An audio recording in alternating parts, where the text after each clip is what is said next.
Apa yang akan gua sampaikan dalam video ini, antara akan bikin lu takut, atau justru akan menyelamatkan lu dan menyadarkan lu bahwa dunia itu tidak sama lagi. Dunia yang lama sudah mati. Dunia sudah berubah. Dalam 5 tahun lagi, akan ada dua kubu manusia. Mereka yang paham teknologi dan naik ke atas, dan mereka yang akan ditinggalkan tanpa ada jejak. Jadi gua rasa apa yang akan gua sampaikan di sini, itu dunia harus tahu.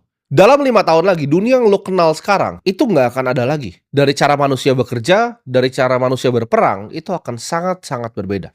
Artificial Intelligence atau AI, ini gue pertama bahas di 2022. Sekarang itu, AI itu bukan masa depan, tapi AI sudah di sini. Dia bisa membuat website, dia bisa menulis, dia bisa bekerja, dia bisa jadi HRD yang kerja 24 jam tanpa berhenti, dia bisa training jutaan simulasi untuk humanoid robot, robot yang bentuknya seperti manusia. Dia bisa mengerti biologi lebih dalam dari kita, dan dia bisa melakukan pekerjaan itu lebih baik dari 90% manusia.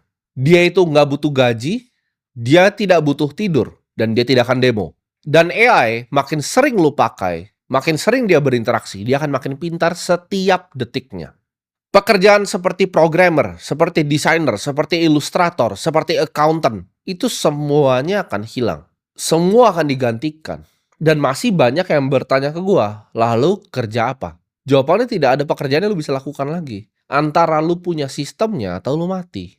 Yang hanya nanti tersisa adalah sistem. Antara lu punya sistemnya atau lu jadi manusia yang hilang. Ini bukan soal skill atau kerja keras lagi, karena berbeda. Skill itu didapatkan dalam puluhan tahun melakukan repetisi, ya, melakukan reiterasi yang sama.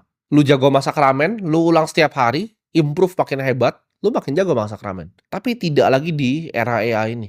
Ini bukan soal skill dan cuman kerja keras, tapi siapa yang punya infrastrukturnya duluan, siapa yang punya energinya duluan, siapa yang punya data centernya duluan. Karena makanan dari AI ini akan berbentuk energi. Rumah dari AI ini akan berbentuk data center. Dan mata uang dari AI ini akan berbentuk kripto. Siapa yang kuasain infrastrukturnya, siapa yang punya dari sekarang. Siapa juga yang bisa mengarahkan AI dan mengendalikan distribusinya seperti apa. Jadi antara lu belajar sekarang untuk memerintah AI, ya, untuk membangun mimpi lu, atau mimpi lu yang dimakan sama dia. Ketika lu sudah tidak bisa memerintahkan AI, ya, lu jadi manusia yang golongan tidak dibutuhkan, lu akan hilang tanpa jejak di sejarah. Kita ini sudah di posisi yang unik. Jadi gue sebutnya ini posisi revolusi teknologi.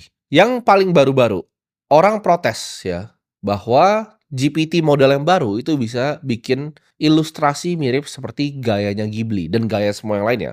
Marvel bisa, Disney bisa, apapun itu dia bisa. Ilustrator banyak yang protes.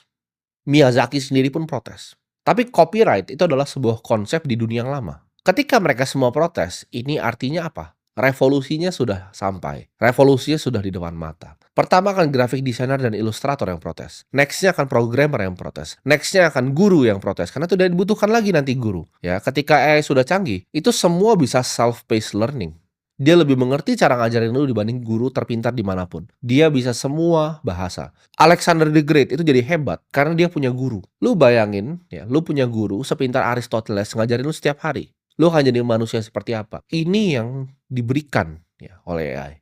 Mari kita berkaca dalam sejarah ya. Tahun 1811 di Inggris. Ketika ditemukannya mesin tekstil, apa yang terjadi? Para skilled worker-nya ya, para pekerja kasarnya yang mereka merasa berskill itu, mereka ngamuk ya. 1811. Mereka banting-banting semua mesin tekstil itu, mereka demo besar-besaran. Namun lihat, apakah mesin jahit punah? Tambah canggih, bukan? Sekarang banyak yang bahkan pabrik-pabrik yang di sini itu tidak bisa bersaing dengan manufaktur yang canggih di Cina. Jadi mereka tidak bisa bersaing dengan impor dan banyak sekali lapangan pekerjaan yang hilang. Selama 200 tahun itu cuma akan jadi makin canggih. Ada hasil nggak orang-orang goblok itu demo waktu itu? Tidak ada.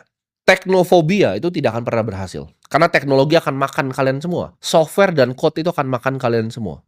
Awal 1900 ketika kereta kuda digantikan dengan mobil. Lu kira nggak ada yang protes? Orang yang ngurusin stable kudanya, peternak-peternak kudanya, yang kerja di sana di peternakannya, yang belajar cara ngatur kuda, bawa orang. Mereka protes apa? Oh, mobil berisik, mobil bahaya, tabrakan lu bisa mati. Mereka protes besar-besaran, tapi hasilnya apa? Masih ada kuda di jalan? Tidak, ini akan sama seperti ilustrator yang bacot itu nanti.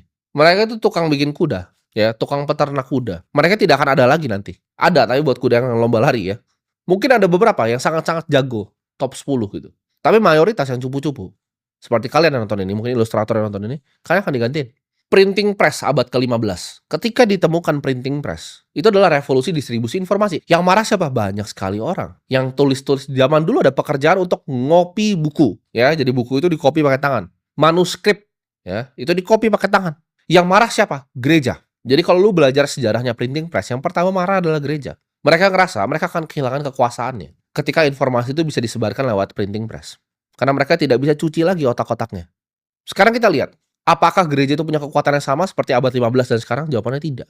Apakah ada hasilnya yang protes-protes itu? Jawabannya tidak. Teknologi itu tidak nunggu lu, teknologi itu tidak nunggu lu mau gitu lu pakai atau dia peduli sama lu demo, enggak.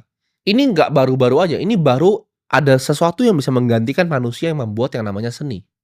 Mau influencer-influencer bodoh ini yang nggak belajar sejarah ini komplain, nggak masalah. Karena opini mereka dalam 50 tahun lagi itu tidak akan ada. Seperti orang-orang yang protes kuda tahun 1900, 1811, abad ke-15.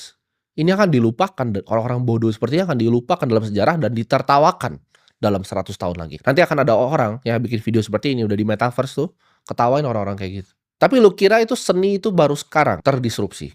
Tahun 1990, ada band besar sekali namanya Metallica. Ketika Napster keluar, apa yang mereka lakukan? Berteriak, ya kan? Beli fisik dong, mereka berteriak, mereka pakai fansnya untuk dorong mundur. Ketika MP3 dikeluarin.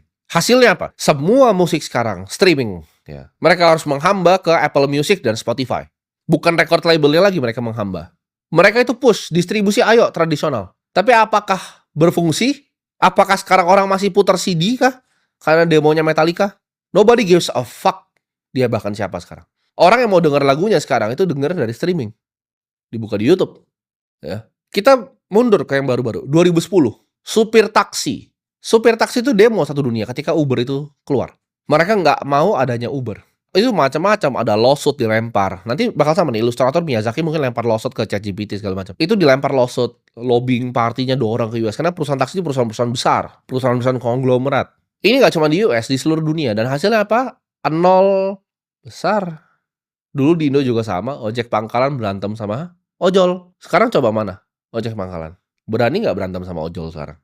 Karena semuanya ojol. Dulu ojol 1:100. Ada ojol, ada ojek pangkalannya berantem, ojolnya takut. Sekarang, coba. Teknologi nggak peduli lu siapa. Skill lu apa yang lu mau di dunia ini. Sekarang itu ilustrator. Next-nya akan programmer. Dan bahkan gua akan ngomong di sini. Ini mungkin sedikit ekstrim. Tapi kalau misalnya ada stakeholder yang mau dengar, gue ngomong di sini, tentara sudah tidak dibutuhkan lagi. Kenapa tentara sudah tidak dibutuhkan lagi? Perang next-nya itu akan semua drone warfare. Antara humanoid, yang mirip seperti anjing itu, bipedal, atau drone yang terbang. Jadi sisanya cuma drone lawan drone. Karena kita lihat dari di Ukraina kemarin perang, itu nggak ada manusia yang berani lawan drone terbang bawa senjata. Nggak ada manusia yang waras yang berani itu lihat ke atas. Kalau lu lihat tahun baru di Cina, itu mereka bikin drone itu bentuknya naga. Kalau itu semuanya ada senjata, mereka aja bisa bikin naga menari-menari dengan ribuan drone. Itu menurut lu kalau ditaruh senjata jadi apa? Lu masih maukah pegang senjata begitu lawan begitu? Teknologi sudah berubah. Jadi perang itu akan sangat berbeda ya. Misalnya contoh, Malaysia perang sama Singapura. Drone-nya akan dua-duanya keluar. Drone-nya akan lawan-lawanan. Ketika misalnya drone-nya Malaysia kalah, Malaysia harus langsung menyerah. Karena udah nggak dibutuhkan manusia lagi untuk bahkan men-settle dispute seperti peperangan. Jadi ke depan dunia ini akan sangat berbeda. Lu antara jadi korban dari teknologi seperti orang-orang yang protes, atau lu jadi tuannya dari teknologi, ya, yang bikin pabrik tekstilnya. Ini akan gantiin 40% lo, ya, dalam 2030. 40% pekerjaan lo akan semua digantiin. Jadi dari 280 juta penduduk Indonesia, 40% nggak akan punya kerjaan lagi di 2030. Sekarang pun udah mulai. Ini wave-nya akan mulai ya. Ketika humanoid udah mulai di shipping 2 tahun lagi, wave-nya akan mulai. Dan ini akan PHK, after PHK, after PHK. Perusahaan besar pilot, PHK, dan PHK. Antara lu bisa leverage ini untuk meningkatkan produktivitas atau digantikan, tidak ada di tengah. Zaman sekarang, perusahaan dengan karyawan yang sedikit itu bisa berkompetisi lawan perusahaan yang besar sekali. Perusahaan dengan 10 orang itu mungkin bisa menang lawan perusahaan dengan 1000 orang. Kalau perusahaan yang 10 orang, 10-10-nya itu paham cara menggunakan dan utilisasi AI. Cina itu akan menang ya dalam game manufaktur. Jadi kalau kalian mau berinvestasi, gue sarankan jangan berinvestasi di perusahaan robotik di US. Perusahaan-perusahaan menurut gue ya, seperti Vigo Robotics, seperti Tesla, itu akan kalah ke depannya dengan perusahaan-perusahaan Cina. Ini semua akan dibantai sama Cina. Teknologi memang US yang menang. Tapi kalau kita ngomong manufacturing, tidak ada yang akan pernah bisa kalahkan Cina. Jadi kalau misalnya kita lihat Vigor Robotics itu valuasinya tinggi, nanti kalian lihat perusahaan-perusahaan dari Cina yang rising dalam 5 tahun lagi itu akan luar biasa besar. Perang antara negara menurut gua nggak cuma akan drone, ya. Sistemnya akan cyber. Mereka akan matikan infrastruktur penting di negara. Contoh, telco tower dimatiin. Mereka serang ledgernya bank besar di negara lain. Akibatnya apa? Orang panik. Orang nggak bisa akses nanti. Semua akan serangannya lewat cyber. Mereka akan pakai ya sosial media seperti TikTok, seperti Facebook, seperti Instagram. Untuk apa? Untuk propaganda orang-orang goblok ini. Manusia-manusia yang IQ-nya dangkal ini, itu akan dipropaganda lewat sosial media sampah ini. Ya, jadi perangnya itu nggak cuma fisik, tapi digital. Pertama itu cyber, melemahkan infrastruktur. Kedua itu akan lewat media propaganda. Dan kalau kita ngomong perang fisik, itu semua akan dilakukan oleh drone. Dunia medis itu akan berubah juga dengan adanya AI. Ya, mereka bisa lakukan jutaan simulasi yang kita tidak pernah bisa lakukan dulunya. Karena kalau kita ngomong secara keilmuan, biologi itu ketinggalan jauh sekali dengan yang namanya fisika. Fisika itu precise ya, hukum matematikanya. Sedangkan biologi sampai sekarang kita itu hanya tahu sangat sedikit tentang manusia.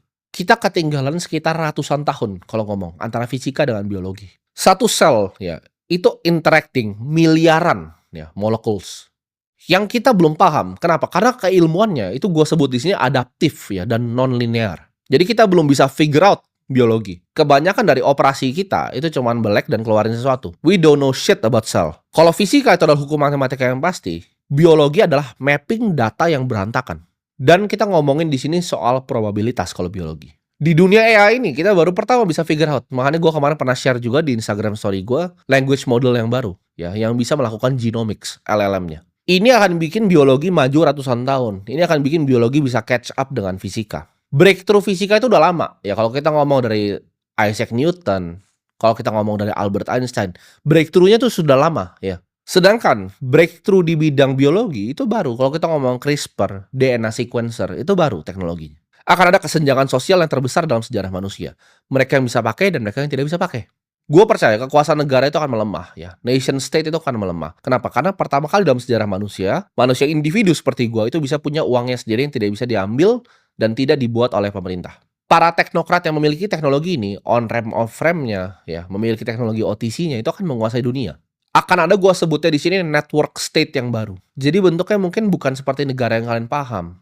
Tapi ini sesuatu yang digital, yang dimulai dengan komunitas digital. Ini nggak menutup kemungkinan ya. Suatu saat gue akan beli ya area gue sendiri, pulau gue sendiri, dan gue dirikan network state gue sendiri. Dengan orang-orang yang punya tujuan yang sama, yang punya mimpi yang sama. Memiliki uang sendiri, ya, dan memiliki cara pemerintahan yang di-running semua lewat codingan. Karena gue melihat sistem keuangan itu sedang berevolusi di depan mata gue sendiri, ya.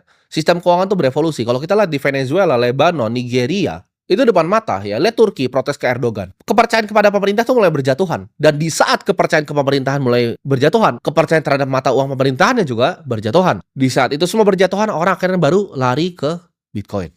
Negara akan berlomba, karena gue udah hitung, sisa Bitcoin itu hanya 3 juta ya, nanti sampai 2100 ditambang, 21 jutanya, itu sisa 3 juta. Dan ini 8 miliar manusia dan 3 juta koin. Jadi ya lu bikin matematikanya sendiri aja itu. Lu pikir aja aset itu akan jadi apa ke depannya. Bitcoin akan jadi bahtera untuk mereka yang tidak percaya terhadap sistem fiat yang korup ini. Yang didesain oleh para elit untuk merampokin semua ya hasil kerja keras kita. Zaman dulu waktu orang pakai emas ya, ketika kita bayar pakai koin, pakai emas, kita simpan di bawah ranjang. Uniknya orang tuh tidak perlu berinvestasi. Kenapa? Karena emasnya itu langka. Unik kan sekarang, dokter itu harus jadi hedge fund manager, dokter harus jadi investor. Kenapa begitu? Kenapa nggak dokter dapat koin ya? Dan dia bisa simpan koin aja dan dibayar gitu. Koinnya nggak turun nilainya. Koinnya nggak dipatahin sepertiga gitu loh. Koinnya nggak dipatahin setengah gitu setiap tahun. Kalau lu punya uang ya 100.000, itu 3 tahun tuh kalau robek aja itu jadi 50.000 3 tahun. Di saat itu ya gue sadar uangnya itu rusak. Apa sih uang itu sebenarnya? Uang itu kan adalah sertifikat. Kalau kalian punya emas di bank dulu zaman dulu. Oh, ini bisa ditukar loh untuk emas. Terus sekarang udah nggak ada emas. Terus ini apa? Kertas.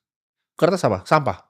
Nggak ada gunanya. Nah di saat orang-orang percaya seperti itu, ya di Turki, Venezuela, hyperinflasi, Argentina, bentar lagi peso. Orang baru akan lari ke mata uang yang lebih benar. Mayoritas orang akan menolak ini dan skeptis. Ya gue nggak masalah, gue nggak peduli juga. Tapi gue bilang di sini itu bukan kewajiban lo untuk sadarin semua orang. Tapi at least keluarga-keluarga terdekat lo sadarin. Dengan apa? Ya simpel, lo share video ini ke mereka. Keluarga inti lo, ya orang-orang terdekat. Selamatkan mereka. Kalau lo nggak mau selamatkan tetangga-tetangga lo yang lain. Jadi di saat badai datang, lo ingat siapa yang kasih tahu lo apa yang akan terjadi. 1861. Emas itu terbang. Terjadi apa? Betul, US Civil War. 1914. Emas terbang, terbang luar biasa. Kenapa? Franz Ferdinand ditembak. Mulai Perang Dunia I. 1939, emas itu juga naik. Kalian tahu kejadiannya apa? Hitler tuh invasi Polandia. Perang Dunia Kedua. 1970 ketika Nixon ya cabut fiat itu dari gold standard, emasnya justru naik. Krisis. 2001 emas itu naik. .com bubble. Nggak cuma .com bubble, tapi kejadian 9/11. Pemburuan Osama bin Laden dilakukan. Ayo, gue pengen kalian tebak, kapan emas itu naik paling tinggi dalam 5 tahun lagi? Itu gue ngomong tadi dalam skala 5 tahun semuanya. Naik paling tinggi dalam 5 tahun. Jawabannya adalah sekarang. Buat lo orang-orang bodoh, emas itu naiknya sekarang. Jadi lo udah tahu kan nextnya bakal ada apa. Gue ngomong ini bukan berdasarkan ngasal ngemeng, tapi data, fakta, dan angka. Ketika emas naik signifikan dalam 5 tahun, itu selalu ada hal jelek terjadi di bumi ini. Jadi kita tunggu aja 2030. Buat yang nggak percaya dan yang mau dengerin gue. Jadi kalau lu mau dengerin gue, stop lakuin apapun yang lu sedang lakukan sekarang. Fokus ya. Belajar 2 hal. Satu itu adalah artificial intelligence, kedua adalah mata uang digital, yaitu kripto. Karena ini dua-duanya ini akan jadi bahtera yang nyelamatin lu ke depannya. Kepintaran digital dan uang digital. Semua yang lain selain itu lu buang ke tong sampah. Selamatin diri lu dari sistem fiat yang cuma akan kerampok semua hasil kerja keras lu. Solusinya apa? Pakai AI sebagai alat. Ya, pakai kripto sebagai tempat penyimpanan store of value lu. Fokus ya di belajar gimana caranya prompting language model. Belajar gimana caranya lu nge-stacking ya AI agent. Lu tumpukin itu. Edukasi diri lu tentang teknologi blockchain. Edukasi diri lu tentang gimana caranya running node Bitcoin. Edukasi diri lu tentang gimana caranya simpan Bitcoin lu, self custody. Pelajari secara mendalam teknologinya itu seperti apa. Jadi waktu lu nggak lama ya, hanya 5 tahun lagi untuk menuju 2030.